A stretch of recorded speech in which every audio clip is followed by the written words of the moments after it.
Mai Kako. My name is Lorinda Riley, and I'm an assistant professor of Native Hawaiian and Indigenous Health at the University of Hawaii at Manoa. And today I'll be speaking to you about my experience in attempting to design a tribal legal epidemiology project looking at tribal restorative justice.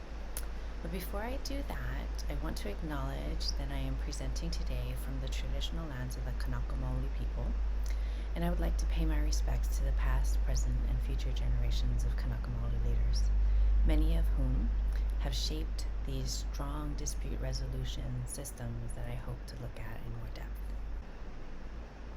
So today I'd like to share a bit of background of what I mean when I say tribal law and why I'm interested in this topic.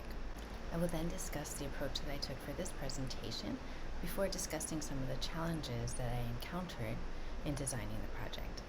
Some of these challenges are not unique to Indigenous communities, and some of them are. And then finally, I want to end with a brief comment about some of the opportunities that I see in expanding this methodology to Indian country. There are currently 574 federally recognized sovereign tribal nations.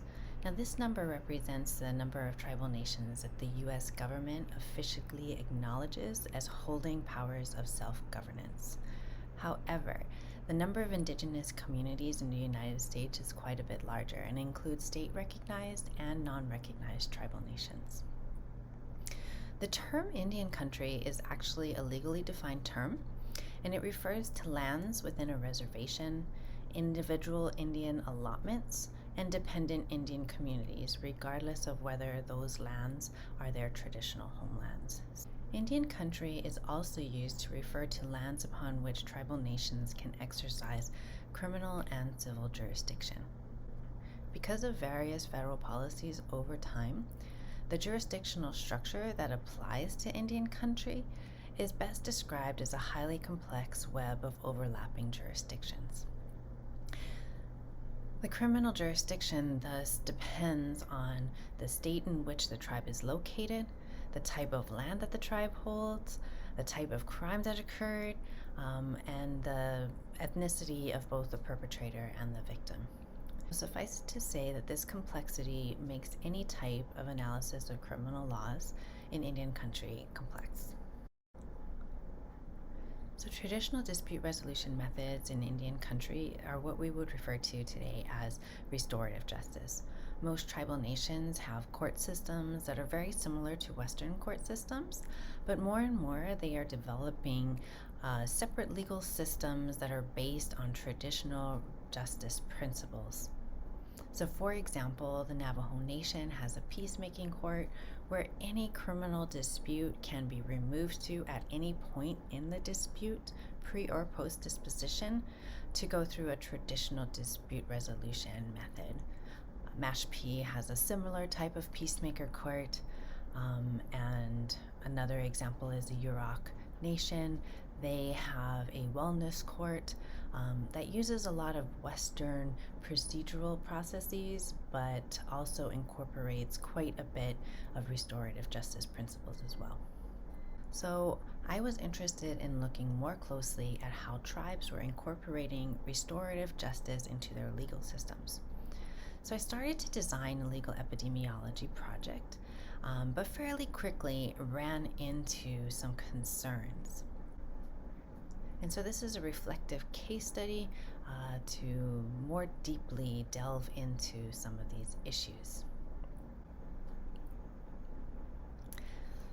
So as I mentioned, some of the challenges that I encountered are quite similar to challenges others have shared in their legal epidemiology projects, especially those at the local level. The sheer number of tribal jurisdictions and the accessibility of laws can be quite daunting. 574 federally recognized tribes, potentially 574 laws that you need to look at. While some tribes have their laws either on their website or even in legal databases like Westlaw, other tribal communities do not. Some have them only in hard copy, and others, although they follow official laws, they may not necessarily be written or available to those outside the community. Another issue is the geographical input options in Monocle are quite limited. And while you can definitely work around this issue, it really would be beneficial to be clear about the type of land holding as well as where specifically the tribal land is located. Some tribes actually cross state boundaries, and different underlying criminal laws may apply depending on the exact location of that community. Similarly, the federal government has plenary power over Indian issues, and as a result, the boundaries of tribal self determination could change at any moment.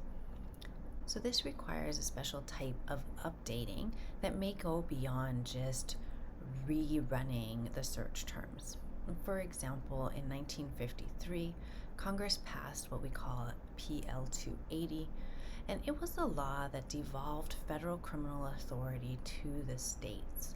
6 mandatory states and 10 states have the option of taking over either part or all of the federal criminal responsibility over Indian country. So while this act did not change the tribe's authority to prosecute crimes, it did change what jurisdiction had dual jurisdiction or overlapping jurisdiction over criminal issues in certain states. And then finally, the issue that gave me the biggest pause was considering the ethics of how to obtain tribal permission. Because Indigenous people have often received the unwanted attention of researchers, often well meaning researchers, there's a lot of distrust in tribal communities. So, conducting tribally engaged research is preferred, and working with tribal communities is always preferred to allow them to retain some type of control over their knowledge and their resources. There's a spectrum of tribal comfort with sharing their laws, especially those that are steeped in tradition and may hold some traditional knowledge. And so tribal data sovereignty really needs to be thought through whenever engaging in a project in Indian country. Despite some of the challenges that I encountered, expanding legal epidemiology method to Indian country should be pursued. Systematically measuring tribal laws has the potential to encourage the diffusion of good policy and thus improve health disparities. It can also support increased social justice and equity by placing the spotlight on this community. Finally, in many ways, tribes have extensive experience in governance, especially governance in challenging times, such as the ones we find ourselves in now. And so there very well may be some innovative policies and laws in tribal communities that other jurisdictions may find interesting. So I hope I was able to share with you some of the unique challenges as well as opportunities in conducting tribal legal epidemiology research. I hope to learn more from those of you here today and pick up this project at a future date. Mahalo nui for your attention, and I look forward to the remainder of this panel.